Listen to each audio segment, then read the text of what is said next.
But I want to thank everybody who's shown up so far for taking time out of their night, their day to learn a little bit more about North Central, the history of North Central.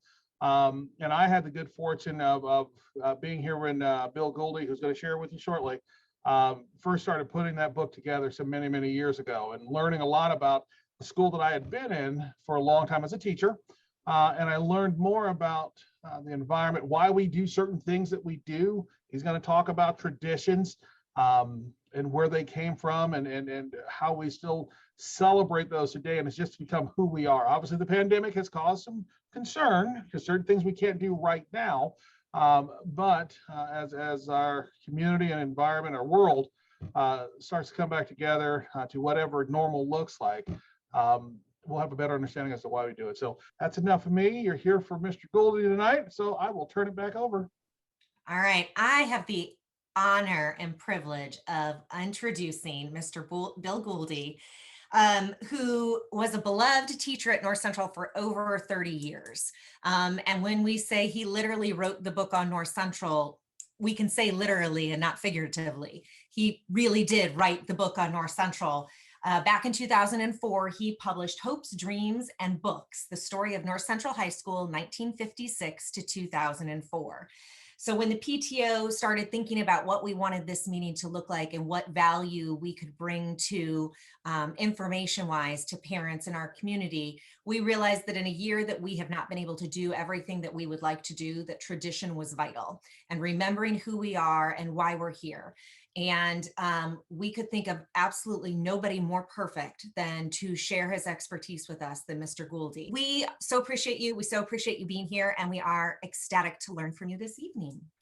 Okay, well, thank you so much, Emily. I'm going to click on my screen share and get started with my presentation. Well, hello, everybody. First of all, you can see that I was at North Central High School for 32 years, from 1987 to 2019. And as Mr. Brannigan reminded me just before we got on the air today, I was his boss time, and then he became my boss at the very end.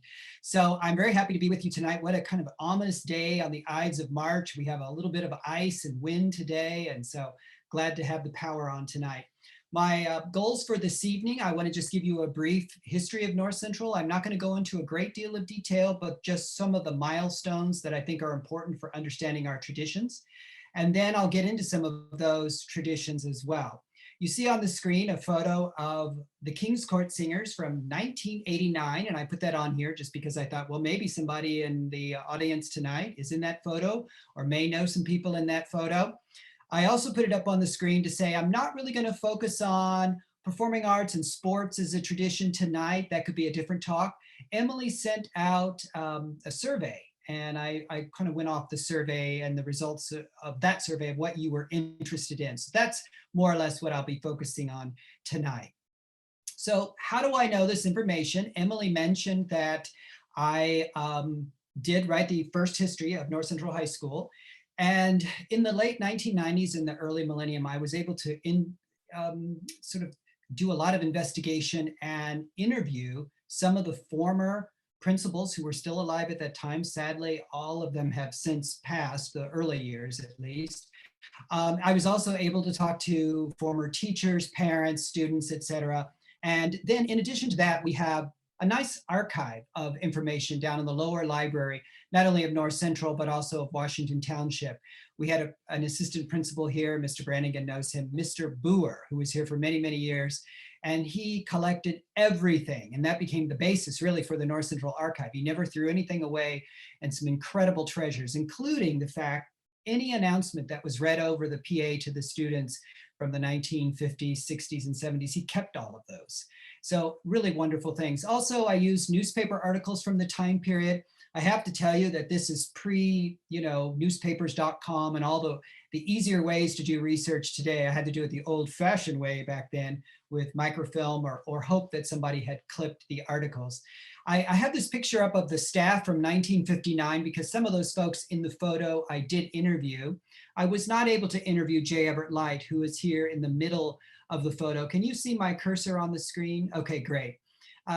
J. Everett Light was the first superintendent. We have our career center named after him, and it's very appropriate that the career center would be named for him. He was originally a shop teacher and actually came from Rushville, Indiana, my hometown, and my dad actually knew him.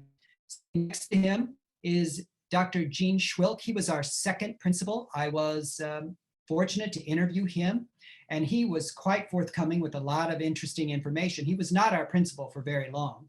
And the last person I'll show you is right up here. This is Eugene Klonks, Gene Klonks he was called. He was a principal, the longest serving principal, unless Mr. Brannigan ends up topping him. Mr. Klonks served from the late 60s into the early 1980s, and I have a very distinct memory of interviewing him on the last day of, of the millennium, on 1999. And I remember thinking, is the world going to crash, later on with the Y2K? Are planes going to fall from the sky? But by the time I interviewed Mr. Klonks, Australia had already gone through years, nothing bad had happened. So I assumed everything was going to be okay in the US. So some key milestones for history. First of all, you have to keep in mind that the city of Indianapolis bulged into Washington Township. And if you built a house outside of the city boundaries, but within Washington Township, that was called Washington Township outside. You were not part of the city schools. Now, I don't think I have to tell you guys, but there was a huge building boom in Washington Township in the 1950s and 60s. And when these people moved into Washington Township outside, they brought their ideas with them that they had down in Indianapolis, and they were used to Shortridge and Broad Ripple. They were used to having an elected school board and a superintendent. They did not get that when they moved into Washington Township. This was considered a country school prior to 1955, so it was run by a township trustee. And you can kind of understand why he and some of the other longtime residents might have been resistant to these new suburbanites who were moving in. And they kind of fought it, to be honest with you. So the parents, and I'm going to use the word parents a lot in my presentation, the parents really were the ones who started the school system. The parents were the ones who lobbied the legislature. The parents were the ones who raised the taxes so that we could build these schools. And so here I am tonight, 2021, still talking to parents, which I think is also a wonderful tradition that we have in this district. Well, here's what the parents did. In 1954, they ran their own candidate against the local township trustee, and they won. But it wasn't good enough. They also had to lobby the state legislature, and they had to get an act passed to create the very first metropolitan school district. And that did happen. These were very powerful and connected people. And the law went into effect, and our school district was created on August 1st, 1955. After that, numerous other school districts followed suit in Warren Township, et cetera, all over the place. And after that, they hired J. Everett Light. I have this photograph up here. I'm hoping that one of you will recognize the house. In the North Central Archive, we have a lot of slides. This was taken in 1975. It looks like a busy street to me. It looks like it might be on 62nd. So take a close look at it. If anybody recognizes it, if you will maybe email or let Emily know in the chat. We're trying to identify some of these. Well, after our school district was created, then we had to get a high school. There was no high school in Washington Township outside. So now we're going to be called the Metropolitan School District of Washington Township. J. Everett Light had to build everything from scratch. Mr. Brannigan is about ready to go through all the renovation stuff, and I know he knows how fun that is. Think about this. J. Everett Light had to not only build a new school, he had to hire an entirely new staff. He had to order all the supplies. I mean, that would be a pretty overwhelming task. Most of you probably know that the very first North Central was today Northview Middle School. And it was considered state-of-the-art when they built it. They purchased the Tyner Farm along Westfield Boulevard and opened the school in the 1956-57 school year. I really like this picture because you can see kind of a little group of people trying to peek in the window to see what the school is going to look like. This was taken in the summer of 1956. They had to name the new school, and there were three choices. The students voted. And in the end, I think they made the right choice. I have to tell you that when I first started working at North Central in 1987, I thought North Central was kind of a boring name, no offense, kind of generic, but it grew on me over time. And now I think it's brilliant because we don't have to worry about being named after someone who has a controversial past, which a lot of schools are dealing with now across the country.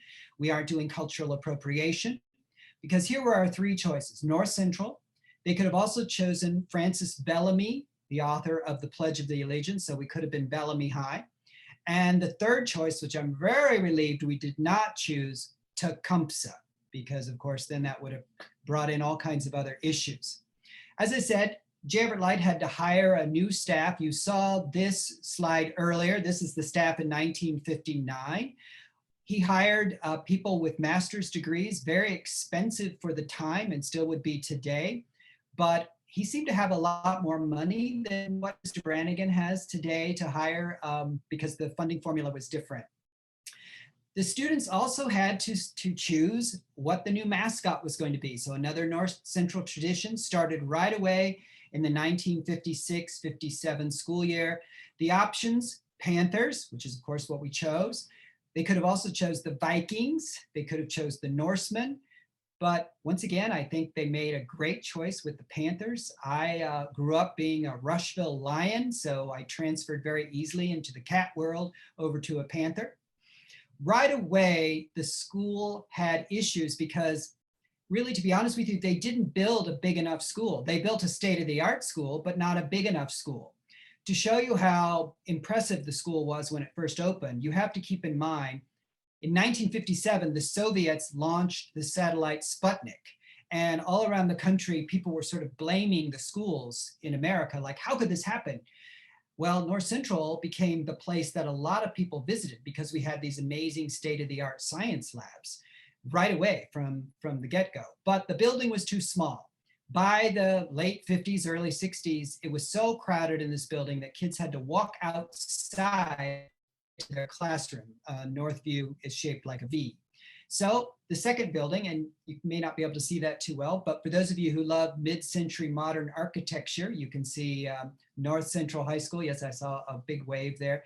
This is the west side of the building. It doesn't look a thing like this today. North Central has gone through a series of renovations, and especially a big one in the 1990s.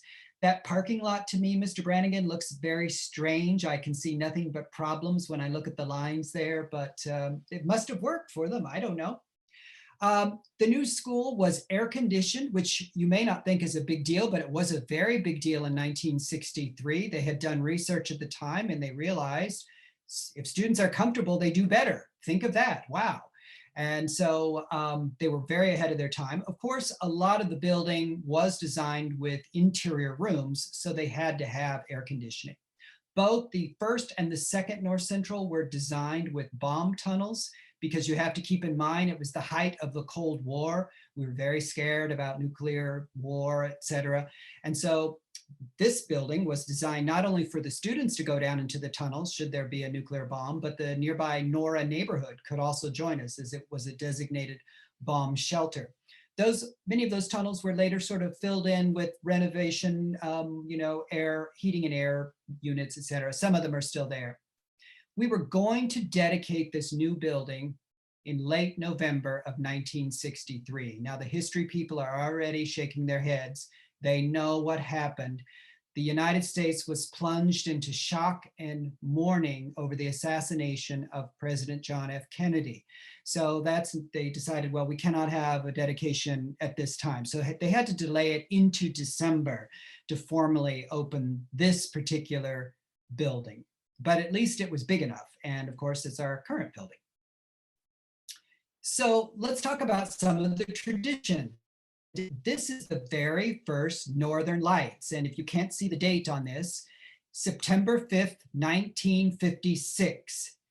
They didn't know what to call it. By the second edition, they had a name, the Northern Lights. We happen to have most of the Northern Lights down in the North Central Archive. And I have to tell you that I hope someday this can be digitized because this is going to be very important for people researching family history or just in general if they want to know more about North Central. I'm just looking this article and I can see several names here. For instance, I see assisting Mrs. Elizabeth Coffin at the English department table will be Lynn Umphrey. Well, you never know. Someone may be researching those particular names. And I can tell you, I use newspapers all the time for research, and the digitized ones are incredibly easy to research. Well, it took them a while to get the Northern Lights published, at least the second edition. They had a problem with the printing press. So I think it was November when the second issue came out. Once again, I have to acknowledge the parents, because the Northerner, which is the school yearbook, they were not going to publish a yearbook the very first year. But parents stepped in and said, kids need a yearbook. So they funded the very first yearbook, which came out in 1957, in the spring of 57. You have to keep in mind that very first year at North Central, there were no seniors in the building. They made the decision that seniors could go to whatever high school they were already attending, because they would be very loyal to that school. So the very first year we had freshmen, sophomores, and juniors. Now the next year, 1957-58, they kicked the freshmen back down to the middle school, and we were a 3-year high school, sophomores, juniors, and seniors, all the way up until early 1980s. We did not become a 4-year high school until that time. Student council, another, every school has a student council, but I have to tell you that at North Central it's taken very seriously, both by the administration, by the faculty sponsors, and by the students. This particular photograph was snapped in 1963 in the new building. We used to have a room, well, I should say they still have a room, but in 1963-64, there was a room that was specifically designed just for student council use only. That was removed in the renovation in the 1990s. And so that this particular room doesn't even exist anymore. But I really like this because it just shows how, the important student government was for our kids.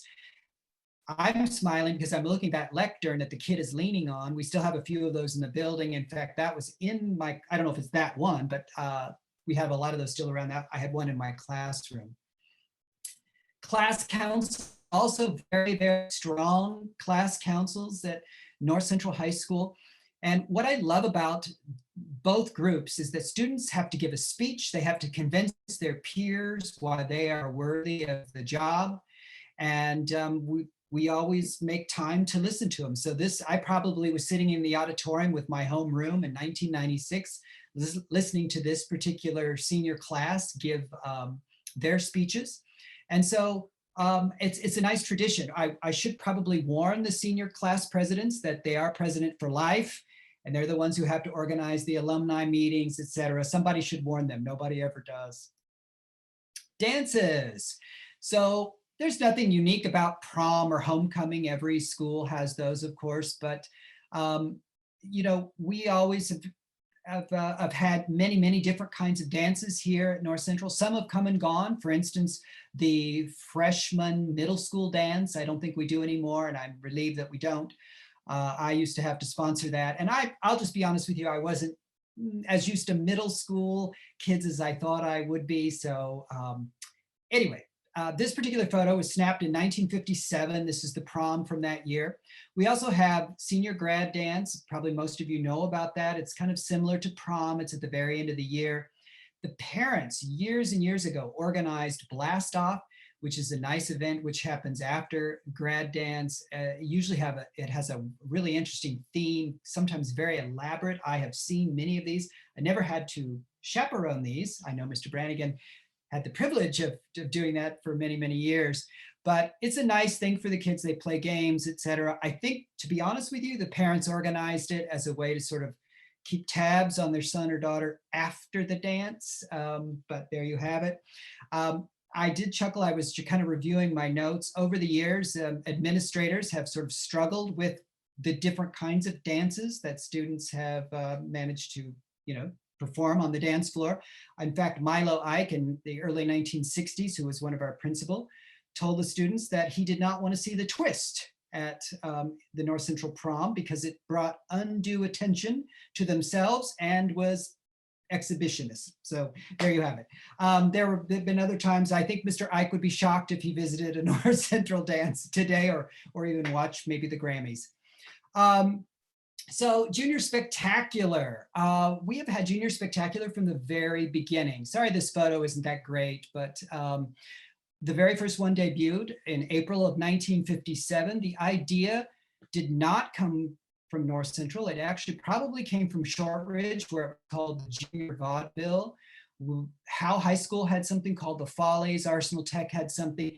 These were student talent shows that were very popular in the 1950s, student written, student directed, student produced, etc. But the difference is that at North Central, it's still here, which is pretty incredible. At all those other places, it's pretty well gone to the wayside. And so this particular act had some kind of Hawaiian theme to it. I can't remember now what it is, but Junior Spec is a big, big event, a big tradition at North Central High School. We have so many clubs. I have 2 slides about clubs, and that's a big tradition at North Central. And if your son or daughter wishes to start a club at North Central, because what sometimes happens is they come to North Central and they say, well, why don't we have this kind of a club? Well, there's a process, and it's a pretty formal process. They have to find a faculty sponsor, but that's no guarantee they'll still get to start the club. So then they have to appear before the principal's cabinet, and they'll decide whether it's worthy of going on. At least that's how it was up till 2019. It may have changed a little bit. But we have had so many clubs over the years, and I just put some of the long-lasting ones, the Speech Club, Key Club, etc. And I put these down because a lot of it is hinged on really a great faculty sponsor or two who've kept it over the years, just so dedicated. I'm thinking of Speech Club with Mrs. Rigdon. I'm thinking of Key Club with Mrs. McQuiston. And if you ever come into our building around the holidays and you go into the atrium and you see those bags of food filled with groceries and just boxed food, et cetera, it's really, really moving. Well, those are students, and it's really incredible. We have so many different honor societies. Many of them are in the language department. We've had the Model UN for many, many years. We've also had a variety of academic clubs over the years. The Black History Club is very strong at North Central, has been strong for many, many years. One of my last years there, I had the opportunity to speak to the Black History Club run by Miss Sanford. And she reminded me of what a great club sponsor is and why this particular club was thriving, because it was well organized. The kids had questions for me before I walked into the door. And I left thinking, wow, this is why this club is so amazing. A lot of chapter clubs, and I won't go through all of those, but one of the things that I noticed really the last 10 years that I was there, I can't really back this up with any research, maybe somebody could at some point. I really noticed that students became very social justice minded, service oriented, et cetera. And it was very powerful to see that. I one time had to go get a book out of the social studies resource room, and there was an Amnesty International Club meeting going on there. And I just listened as students talked about particular political prisoner that they were worried about, and they were going to write letters to ambassadors, et cetera. And I thought that's really a wonderful thing to see. And so when people like adults would ask me, well, what are teenagers like these days? I would say, well, they're pretty darn incredible, and they're doing some pretty amazing stuff.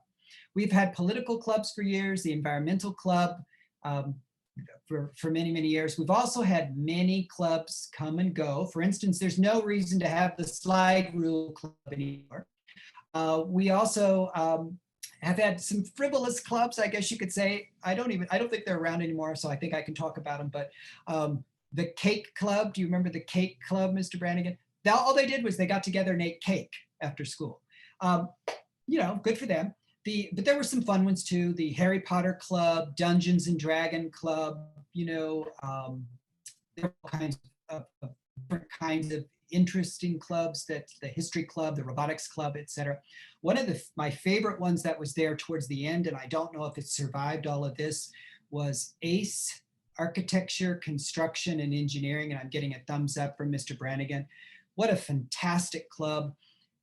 These kids designed an airport terminal. One year I was there. I mean, they have architects come in, they have engineers come in and talk to them. You don't have to be in physics class to attend these. In fact, I had I think a freshman attend, and this kid wasn't even in like advanced, you know, whatever class that you needed to be in, and loved it. So there are some great clubs in North Central. We have a tradition of strong clubs. And as I say, I'm speaking pre-COVID. I know things are different now and maybe different later, but we'll just have to wait and see. Another wonderful tradition that we have at North Central are the speeches that are given at graduation. And I don't see this at a lot of other schools. At most other high schools, what happens is if you're number one or you're number two in the class, then you're the speaker. Well, we applaud you for being number one and number two. That's very, very impressive. But are you really that good of a speaker? And B, do you really have much to tell us? Well, at North Central, we don't do that. At North Central, you have to audition to be a speaker at graduation. And so they choose 4 speakers. They have to go before a panel and they have to give their speech. If they are chosen, 2 of them will speak on graduation night. 1 will speak at baccalaureate and 1 will speak at the senior luncheon. And these kids, some of them are not, they're not in the top 10, top 25, maybe not even in the top 100 of their class, but they had something to tell us. And I have to say, there are many times where I've left graduation thinking, I'm going to hear her name again, or I'm going to hear his name again.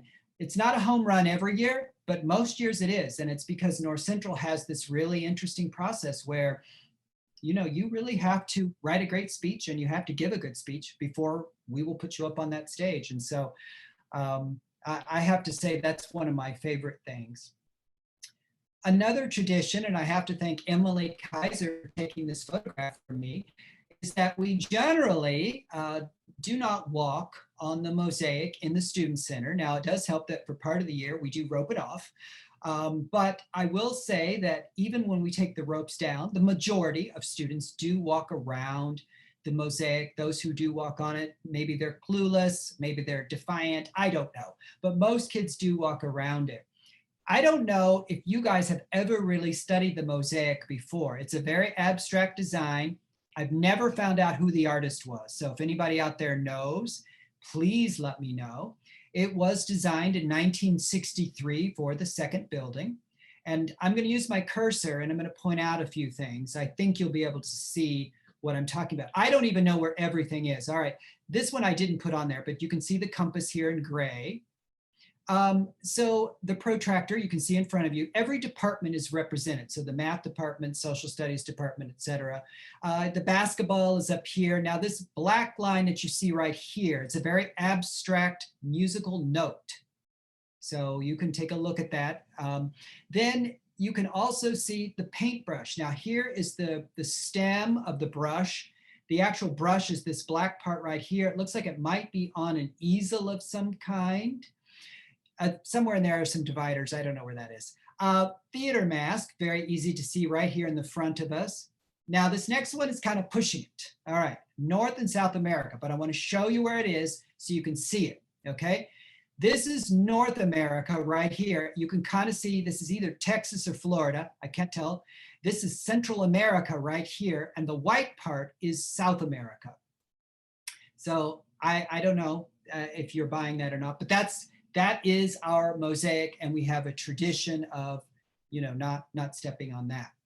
So I just pointed out some of the traditions and some of the fun clubs that we have.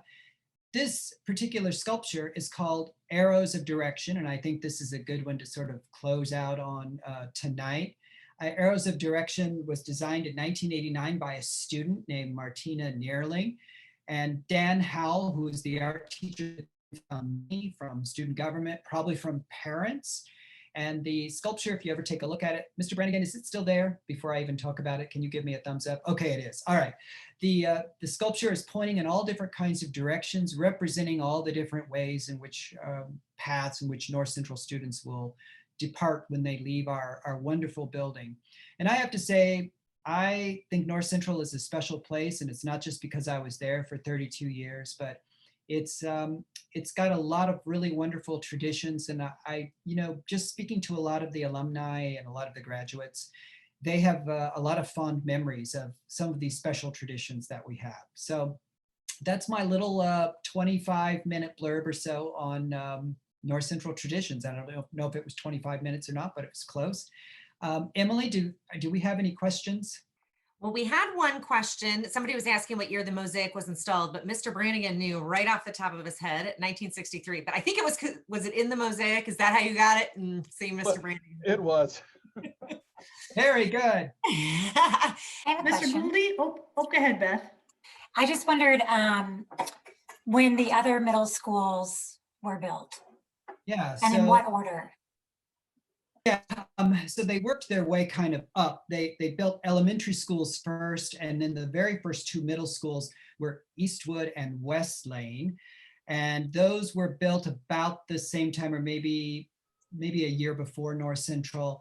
Northview, of course, doesn't become Northview until much later, when 1963 or so, when they moved over. So there were a series of elementary schools already in the district at that time.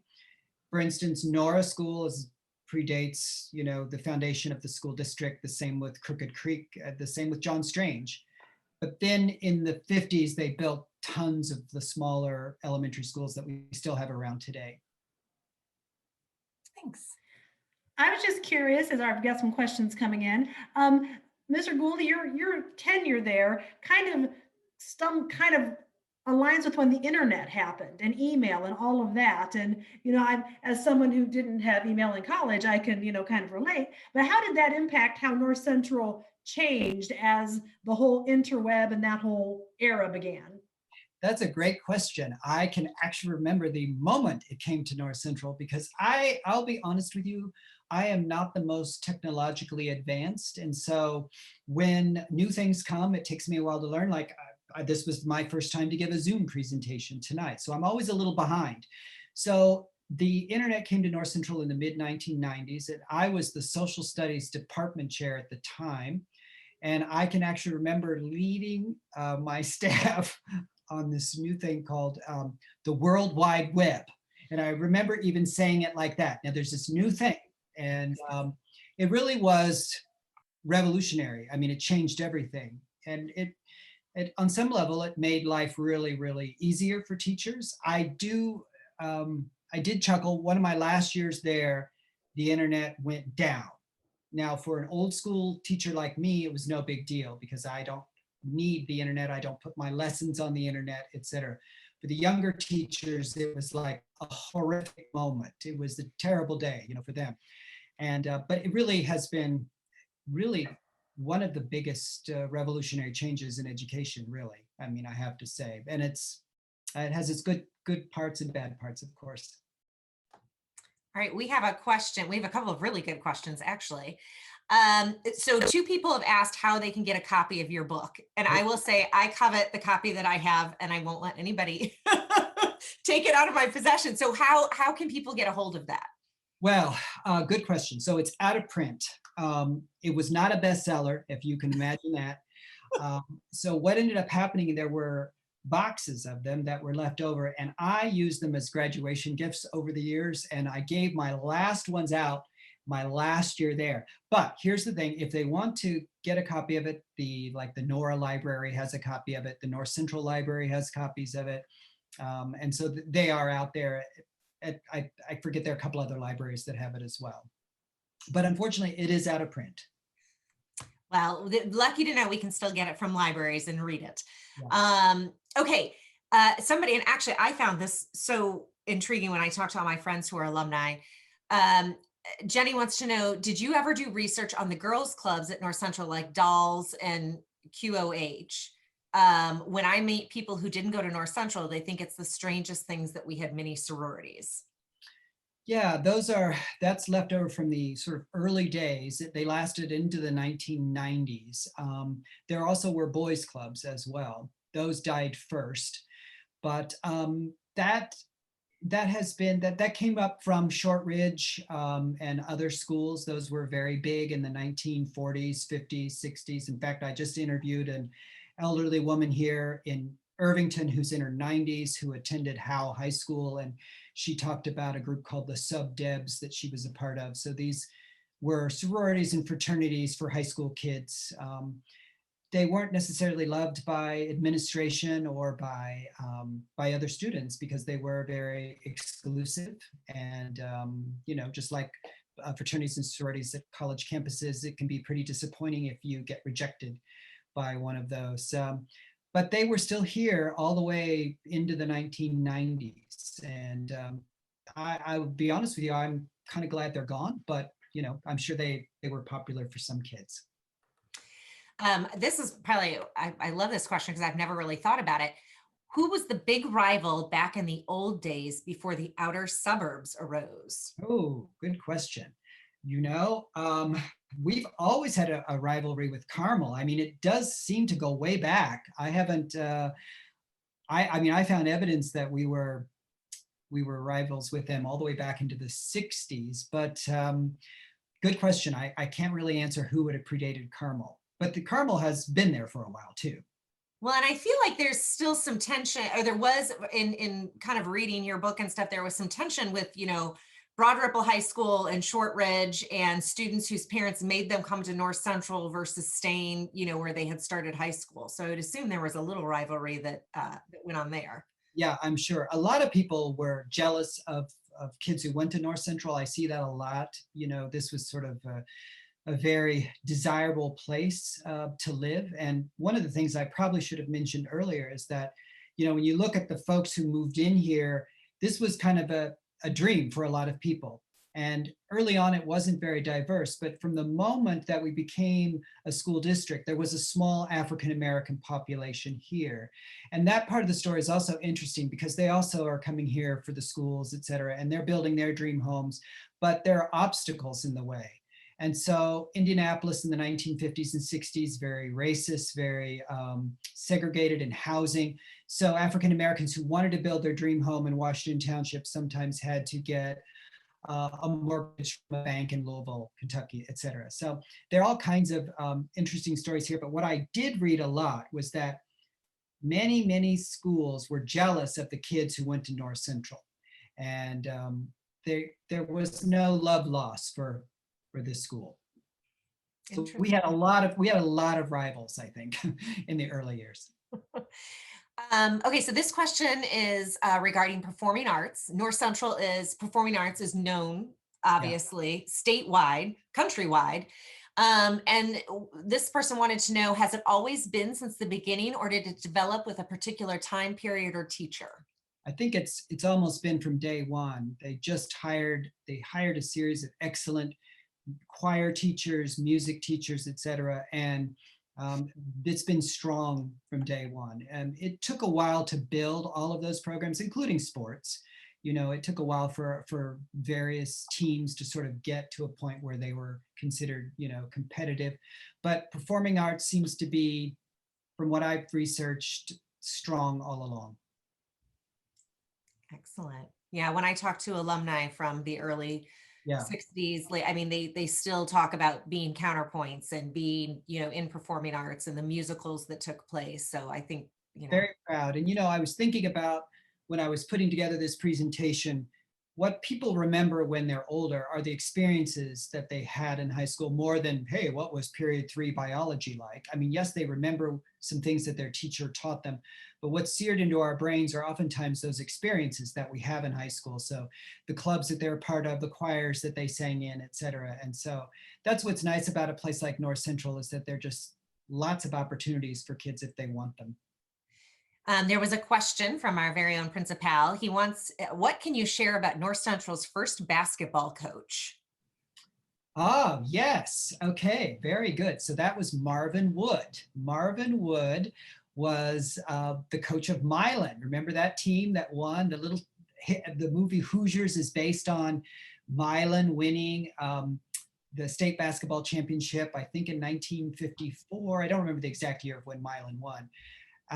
Marvin Wood then went to Newcastle, where he was a coach briefly, and then Mr. Light, J. Everett Light, lured him to North Central to be our coach here. And he tried to build up the program here, but he became very frustrated with J. Everett Light because he went to J. Everett Light and said, I want to build feeder programs, starting at the elementary and then to the middle schools and then the high school. And J. Everett Light stopped him and said, no, this district isn't about that. We're about academics. You get the kids when they're in high school. We're not going to do all of these feeder programs. And so Marvin Wood was very frustrated by that. He said, later when he was interviewed about, actually in his memoirs, that he loved the school district. He loved it for his own children, but he didn't care for the attitude that he received about trying to become the basketball coach here. So he left. He actually left. But yeah, that's an interesting story, Marvin Wood. Thank you for having me. It was fun to be back because I haven't really been back. And so it's nice. It's nice to see you all. And I wish you all the best of luck next year. Keep making North Central a strong place. You know, I mean, it really is the parents. That's another wonderful tradition. And it's nice to be here with you all tonight.